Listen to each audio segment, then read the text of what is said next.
Sekarang hari ini kita nak belajar 2.5 kan? 2.5 tenaga dan kuasa. 2.4 kita hari itu sudah belajar. So hari ini kita ialah belajar tenaga dan kuasa. Pasal tenaga, pada awalnya kita pernah belajar satu rumus V darab dengan Q. E sama dengan V darab dengan Q. E ialah energi, tenaga. V ialah voltan. Q ialah charge. Okay. So tenaga biasanya kita boleh guna joule. Ini ialah V, ini ialah C. Okay. Kemudian dari sini kita dulu pun ada belajar satu rumus Q sama dengan I darab T. I ialah arus, di mana unit dia ialah ampere. T ialah masa, unit dia ialah saat. Okay. So kita ada Q sama dengan IT, kita boleh masuk ke dalam sini, di mana kita akan dapat satu rumus yang baru, iaitu VIT. Okay. So ini ialah tenaga elektrik. Okay. Kita ada belajar banyak tenaga sudah. Tenaga kinetik, tenaga keupayaan, okay. Ada banyak tenaga kita sudah belajar. So ini ialah yang baru, tenaga elektrik. E sama dengan VIT.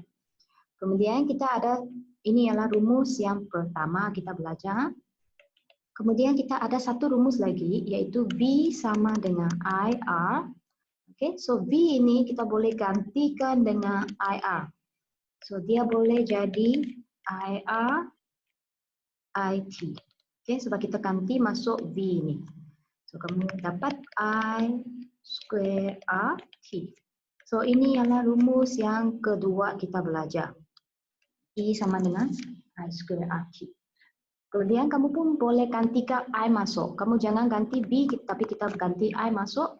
Kamu akan dapat V kuasa 2 per RT.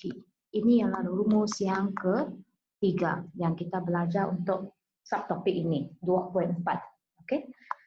2.4 tenaga, pasal tenaga. Kemudian kita boleh dapat untuk rumus untuk kuasa. Kuasa simbol dia P, ya, watt. Okay? Sebab kita dulu ada belajar satu rumus iaitu E, P sama dengan E over T. So E ialah tenaga. Apa-apa jenis tenaga kamu boleh masuk ke dalam sini. T ialah massa. So sekarang benda yang sama kamu boleh masukkan ke dalam sini. Contohnya yang VIT ini, kamu boleh masukkan VIT per T. So bila potong, kamu akan dapat P sama dengan VI. So ini ialah rumus yang pertama untuk kuasa. Rumus yang kedua pula sama juga. Kamu akan dapat I square R. Sebab kamu potong T saja. Okay, ini yang kedua. Yang ketiga, kamu boleh dapat V square over R. Ini yang ketiga.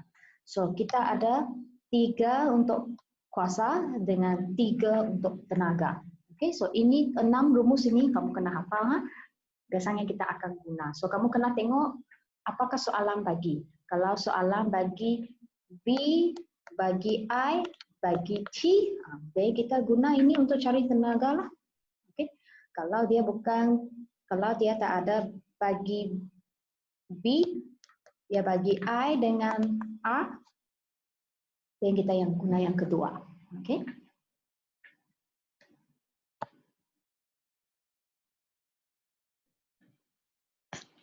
Okay. Kemudian kita tengok ini pasal definisi kita boleh nampak ini. Okay. Yang ini agak penting untuk kamu sebab selalu dia akan tanya pasal ini so kita mesti hafal dia lah. Okay. Kalau dia kata dia ialah 240 volt dengan 1500 watt, apa maksud dia? Kamu kena pandai tulis definisi dia. Maksudnya dia akan menggunakan 1.500 joule tenaga per saat kalau dia disambung dengan 240 volt. Okey, ini selalu akan keluar dalam ujian. So, ini kamu kena hafal. Okey, ini agak penting.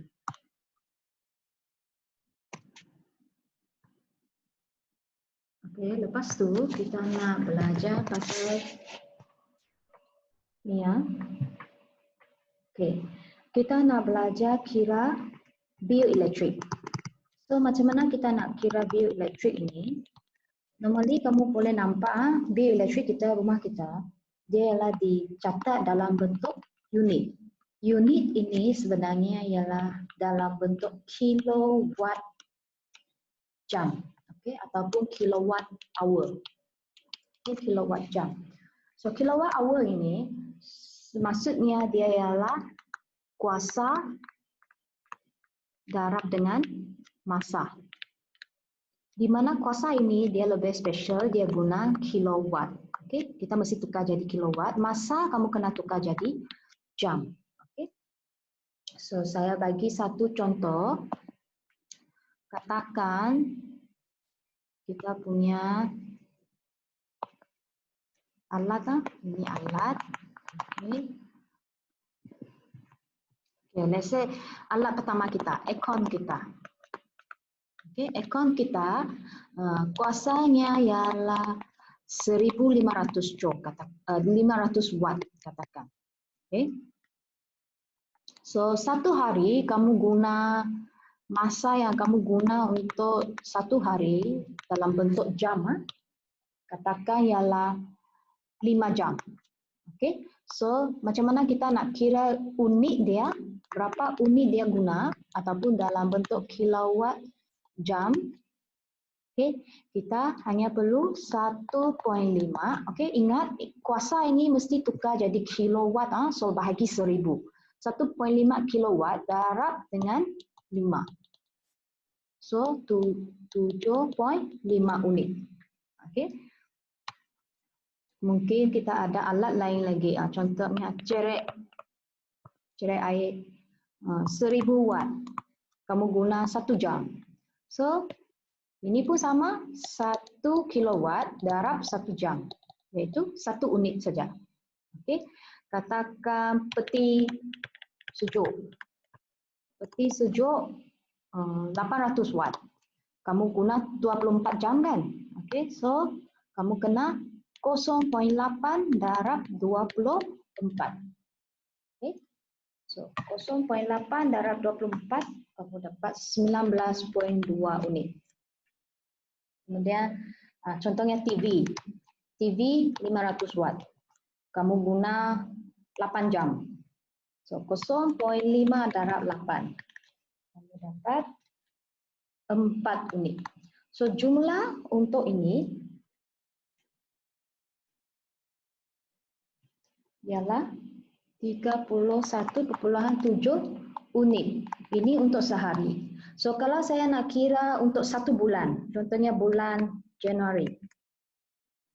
Bulan Januari ada 31 hari kan? So kita darab 31 hari. So 982.7 unit. So saya bagi kamu kadar. Contohnya kadar yang pertama. 200 unit yang pertama. Kadar dia ialah 28 sen. Kemudian 1000 unit yang seterusnya ialah 35 sen. So macam mana kita nak kira? So 200 unit yang pertama hanya 28 sen. Okay. So 982.7 ini kamu kena tolak 200 unit. Ini hanya 28 sen. Yang selebihnya 782.7 unit kamu kena kira dengan 35 sen. Okay. Sebab dia sudah lebih 200 unit yang pertama. So bila kamu darab dan tambah, kamu akan dapat 474.23 ringgit. Okay, RM. Okay, so ini adalah cara untuk kira bil elektrik. So ini perlu tahu juga. Seterusnya kita berkaitan dengan kecekapan. Kecekapan ini tingkatan 4 sudah belajar. So kita hanya ulang kaji balik. So dia ialah power output bagi power input darab dengan 100%. Ataupun kamu boleh guna tenaga output bahagi tenaga input darab 100%. Okay. So ini kamu boleh letak apa-apa saja tenaga di atas atau dan tenaga di bawah. Mesti dua-dua sama. Kalau guna tenaga, dua-dua kena tenaga lah. Okay. Katakan kamu ada satu bulb. Okay. Bulb itu kamu bagi dia elektrik 100 joule. Okay. Tapi bila dia keluarkan elektrik cahaya, tenaga cahaya dia hanya 10 joule. Selebihnya dia jadi tenaga haba. Okey, ialah 90 joule. So berapakah kecekapan dia? Output ini biasanya bermaksud yang berguna. So yang tenaga yang berguna hanya 10 joule saja ada digunakan. Sebab kita tak nak cak tenaga haba untuk bulb. So 90 ini ialah yang tak berguna. Okay. Kemudian jumlah tenaga input yang diberi ialah 100. So bila kamu darab, kamu boleh perasan hanya 10% saja bulb ini berfungsi. So maksudnya dia kurang efisien lah, kurang kecekapan dia kurang. Okay. So ini saja untuk bab 2. Okay.